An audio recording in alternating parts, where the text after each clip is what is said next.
Shalom, selamat pagi. Kelas 4, apa kabarnya? Baik semua kan? Tidak ada yang sakit. Ya, Ibu yakin semuanya dalam keadaan sehat-sehat saja. Baik, hari ini kita kembali membahas tentang penyakit lepra, ya. Penyakit lepra atau kusta. Yang kemarin sudah Ibu lihat semuanya sudah tahu bagaimana ciri-cirinya. Nah, tapi sebelumnya kita bersama-sama berdoa. Sebelum kita mulai pembelajaran kita hari ini, kita berdoa. Terpujilah Engkau Tuhan karena kebaikan-Mu bagi dalam hidup kami. Kami masih bisa dipertemukan walaupun hanya melewati video ini. Tapi kami percaya ya Tuhan bahwa ini tidak menghalangi niat kami untuk belajar.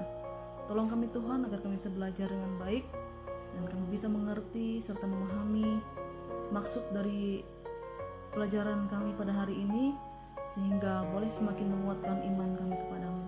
Terima kasih Tuhan Yesus, kami berdoa dan bersyukur. Haleluya, amin. Baik, hari ini ya kita mendalami Alkitab tentang penyakit kusta atau lepra, ya. Bagaimana Tuhan mengasihi orang yang terkena penyakit kusta.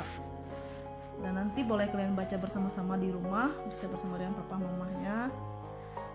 Alkitab Perjanjian Lama 2 Raja-Raja pasal 5 ayat 1 sampai dengan yang ke-14. 2 Raja-Raja pasal 5 ayat 1 sampai dengan yang ke-14, ya. Kemarin kalian sudah menulis bahwa penyakit lepra atau penyakit kusta itu adalah penyakit yang sangat ditakuti oleh orang-orang pada zaman Alkitab, ya. Pada zaman dulu itu sangat menakutkan. Karena apa? Penyakit ini sangat menular. Dan kalau dia sangat parah akan menyebabkan kematian. Dan juga orang yang kena penyakit ini biasanya dia akan diusir, dia akan diasingkan, tidak boleh bersama dengan orang banyak. Seperti yang sudah kalian sebutkan kemarin, ciri-cirinya seperti itu, ya. Mati rasa, kemudian di badannya banyak borok, kemudian bernenah, berbau. Bahkan seperti yang pernah Ibu jelaskan ke kelas 4 yang sekarang sudah kelas 5, bahwa ketika orang yang kena kusta ini berjalan, dia akan dikejar oleh anjing, karena anjing kan kadang-kadang suka bau busuk, ya. Nah, lalu pada zaman itu ada seorang panglima yang sangat gagah. Seorang panglima Raja Aram yang gagah sekali. Badannya tinggi besar, dia sangat kuat, dan dia jarang sekali menderita penyakit. Nah, saat itu panglima ini bernama Naaman, ya. Naaman, dia adalah panglima perang kerajaan Aram. Ternyata dia menderita penyakit kusta. Dia menderita penyakit kusta, ya, si Naaman ini. Nah, kalau kita lihat di dalam firman Tuhan, kenapa dia menderita penyakit kusta? Ya. Ternyata pada saat itu Naaman ini adalah seorang panglima kerajaan Aram, dan mereka adalah orang-orang yang menentang pengikut Tuhan. Nah, karena itu pada saat itu penyakit kusta yang diderita oleh Naaman ini dianggap sebagai hukuman atau kutukan karena membenci umat Tuhan, ya. Nah, itu si Naaman ini dia bingung, saya ini kuat katanya, saya ini gagah, kok bisa saya sakit, kena kusta lagi, saya diasingkan. Nah, kemudian dia berobat ke dokter-dokter, ke tabib-tabib, orang-orang pintar pada saat itu, tapi tidak membuahkan hasil. Dia tidak sembuh, ya, tidak sembuh. Nah, dia tetap berkeras hati sampai pada suatu hari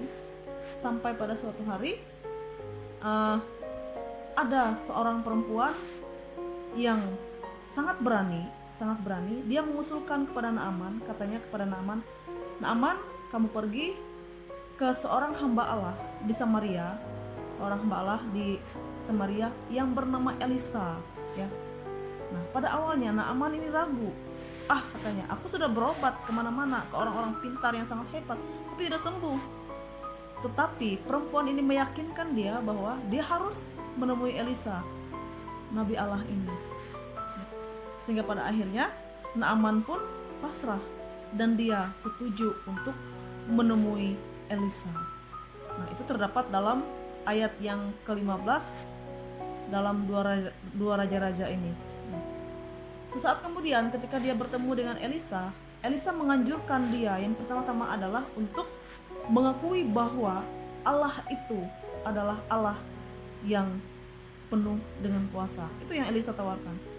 Naaman, sebelum kamu keobati, kamu harus menyerahkan dirimu sepenuhnya kepada Allah. Itu kata Elisa ya. Nah, awalnya Naaman berpikir ini tidak mungkin bisa disembuhkan, tetapi dia mencoba. Pada saat Elisa meyakinkan dia untuk percaya kepada Allah, saat itu Naaman membuka hatinya. Naaman kemudian menyerahkan seluruh hidupnya kepada Tuhan, dan dia meyakini bahwa Tuhan akan menyembuhkan dia melalui seorang nabi yang bernama Elisa. Elisa ke sebuah sungai yang bernama Sungai Yordan, dan Elisa menyuruhnya untuk berendam sebanyak 7 kali di Sungai Yordan itu. Dan pada saat itu juga ya, di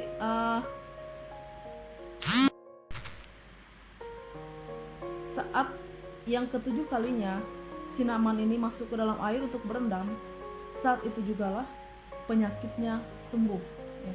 Dan di situ Elisa, si Naaman ini melihat begitu besar kuasa Allah dalam kehidupannya sehingga penyakitnya disembuhkan. Dia takjub, dia heran, dia merasa bahwa ketika penyakitnya tidak mungkin disembuhkan, tidak mungkin katanya aku sembuh ya. Tapi di situ Tuhan menunjukkan kuasanya atas Naaman. Saat itulah dia sembuh. Boleh kalian lihat di dalam ayat yang ke-17 ada ceritanya di situ ya. Wah, Naaman sembuh. Kenapa dia sembuh? Ayo, siapa yang tahu jawabannya? Naaman sembuh karena dia percaya, yakin sepenuhnya bahwa Tuhan akan menyembuhkan dia. Ya, sekali ibu katakan, Naaman percaya dengan penuh bahwa Tuhan akan menolongnya.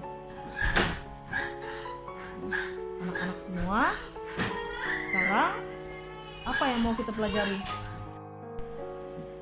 Apa yang mau kita pelajari dari pelajaran kita hari ini ya? Yang mau kita pelajari adalah bahwa Naaman ini adalah seorang panglima perang, panglima besar. Dia mampu mengalahkan banyak musuh, tetapi dia tidak mampu mengalahkan penyakitnya. Naaman mampu untuk mengalahkan beribu-ribu musuh karena dia adalah panglima yang kuat, gagah, dan hebat. Tetapi dia tidak mampu melawan si kusta ini. Dia tidak mampu melawan penyakitnya. Nah, siapa yang bisa menolong dia untuk menyembuhkan penyakitnya? Yang bisa menolong dia hanyalah Allah.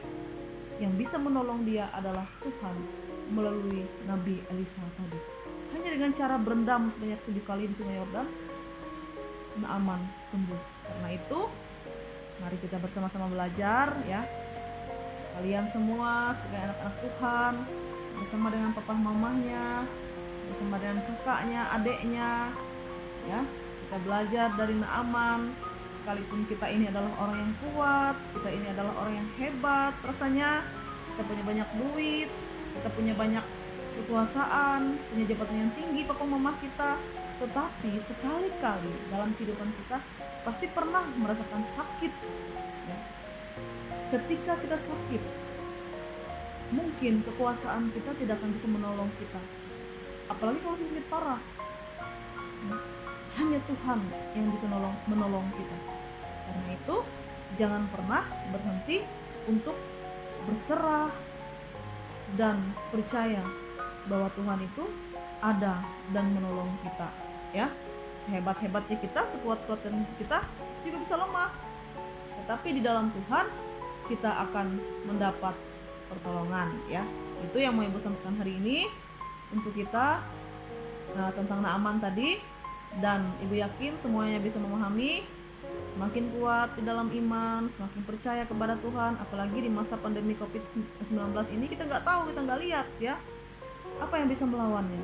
Pertama, usaha kita, Bagaimana kita menolong diri kita sendiri, jaga kesehatannya, pakai masker, pulang dari pasar atau dari kerumunan orang banyak kita mandi, bersihkan diri kita, dan tentunya yang utama adalah kita berdoa, memohon supaya Tuhan menolong kita. Ya, itu saja yang mau disampaikan pada hari ini.